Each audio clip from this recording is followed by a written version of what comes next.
a child growing up back in the States, I had a wonderful Christian upbringing. My mother, my father to some extent, my siblings, my neighborhood, we were all from a pretty homogenous Christian upbringing. As time grew on, our family all independently had a breaking point from the church.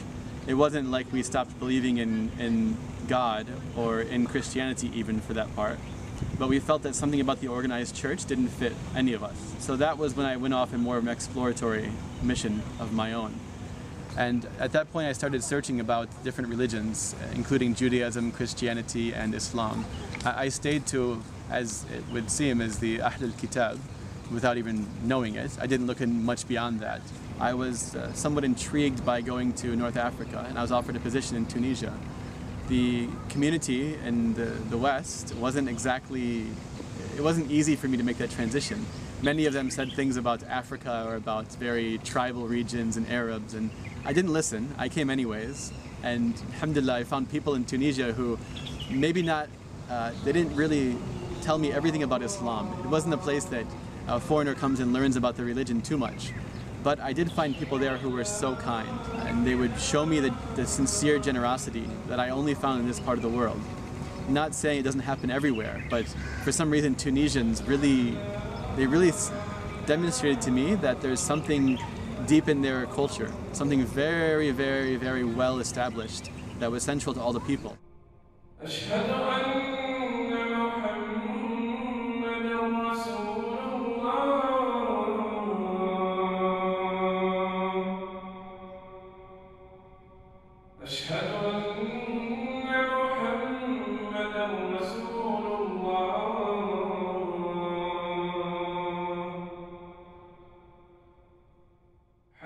Through that experience, I first heard the adhan. I lived in a Muslim country where people were practicing and saw a lot of the shared sort of Islamic values that would work their way into the culture and the customs of the nation. And I remember a funny story. The first time I heard the adhan, we were walking on the street, and all of a sudden the speaker comes out and says, Allahu Akbar, and I said in French, qui chante? In other words, who's singing? I didn't know this was an Islamic thing. I thought this was just somebody singing over a speaker, because everything I heard in Tunisia was music and cars with music and everyone singing there, so it kind of threw me off guard.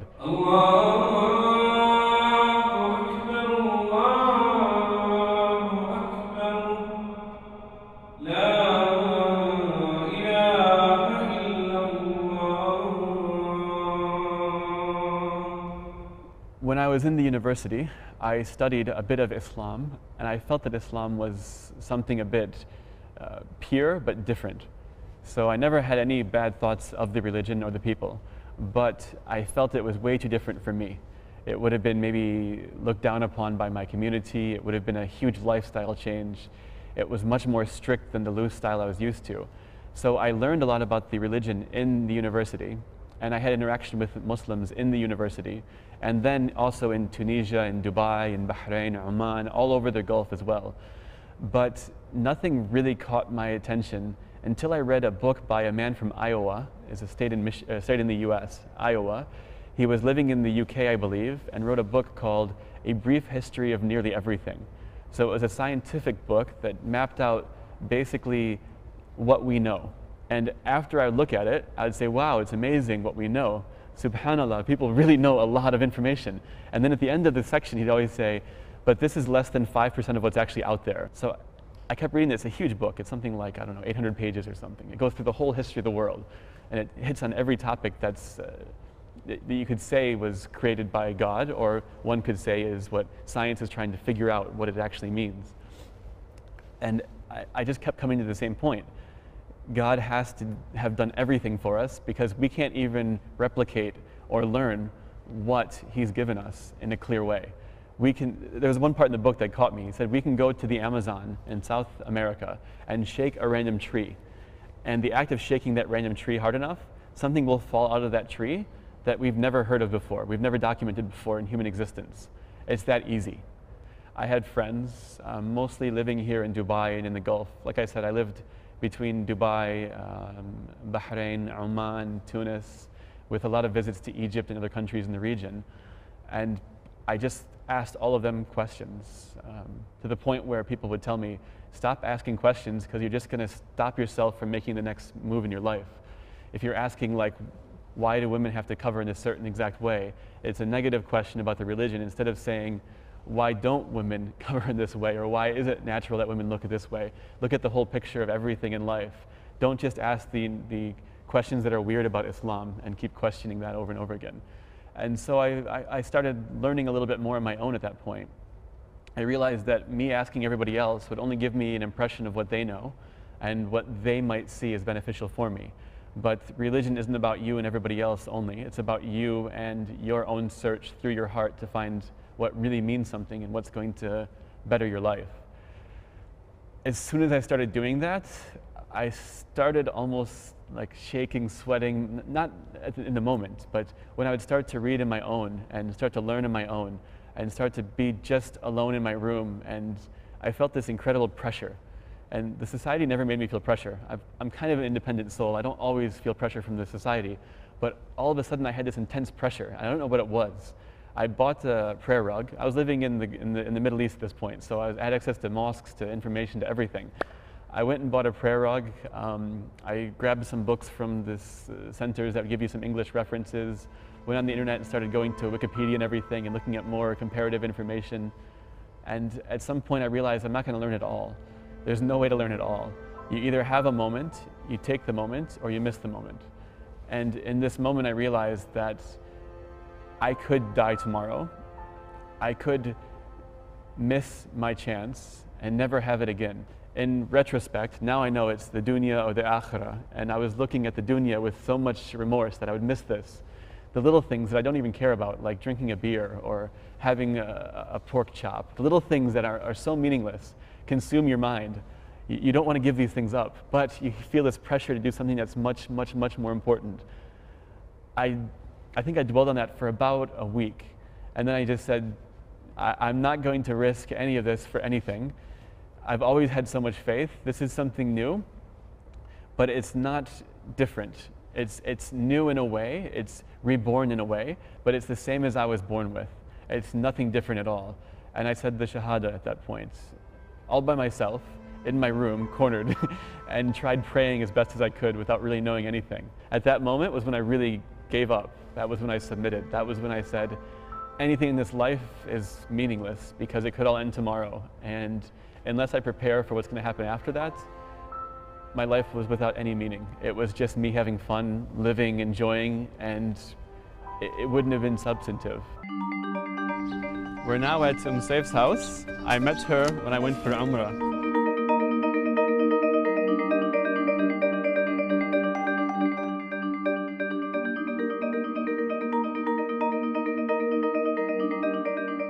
أريك كان التقيت به قبل حوالي سنتين، كنا بالعمرة بالمدينة المنورة وشفناه هو وحده يعني ماكو وياه أحد. قمنا يعني دائما نسأله ايش تحتاج ما تحتاج، والطريق من رحنا لمكة المكرمة همنا كان ويانا، وصدفة همنا من سوينا العمرة هو هم كان ويانا. كان عندك هيجي ورقة بها أدعية هدانياها بين الصفا والمروة، وبعدها قعدنا وحكينا وقلت له أنا عندي ابن من عمرك وشي، وإذا تحب يعني ما دام أنت بالإمارات ابني هم بالإمارات تتعرفون سوية. She didn't say like much about me, just who are you?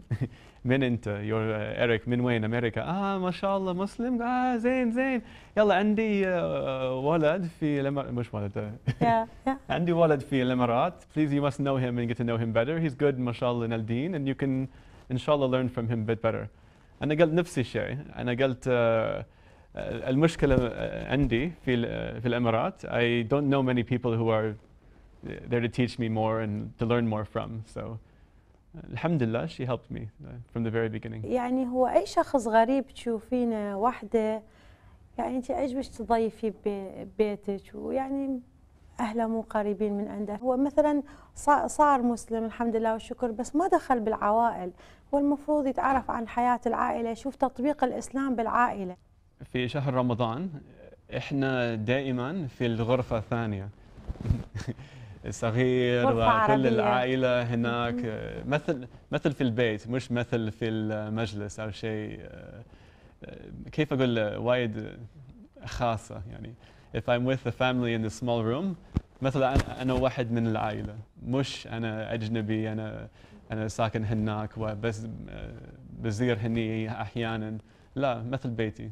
المشكلة من البداية أنا سافرت كثير وايد يعني أنا كنت في بحرين دبي عمان بلدي يعني تونس مصر أنا ما I was never in one place مكان وحيد long enough not long enough to actually get settled so I didn't find the brotherhood. I was always missing some sort of feeling of family. يعني عندي العائلة في أمريكا العائلة وايد طيبة يعني they're such a great family for me. My family is. I'll never say anything against my family. They've been so supportive of me all the way along. But coming to have an Islamic family to help support you, it's very important in a new Muslim's life. وفر لي مكان مريح جدا عشان تعلم اللغة العربية والشيء من الدين الإسلامي.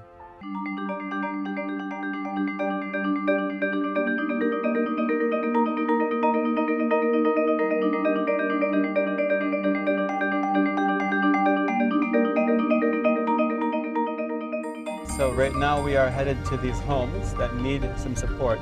The program that we're running right now is where volunteers go out into all the Emirates and they help families in most need.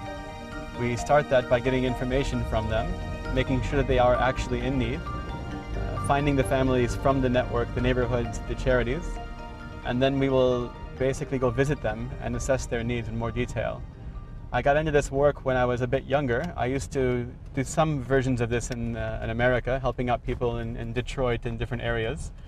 But the majority of my work came after that, when I came to the Middle East in Tunisia and the Emirates, Bahrain and Oman.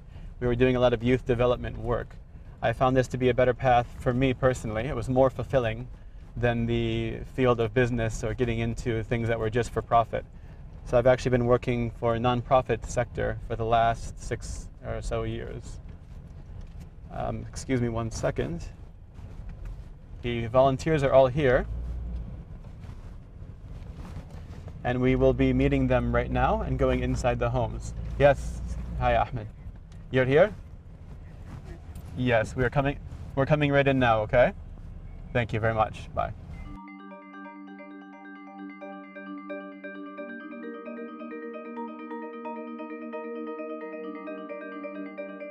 We can't all go into one small area at once. Only some of us can go into the first house. Assalamu alaikum wa rahmatullah.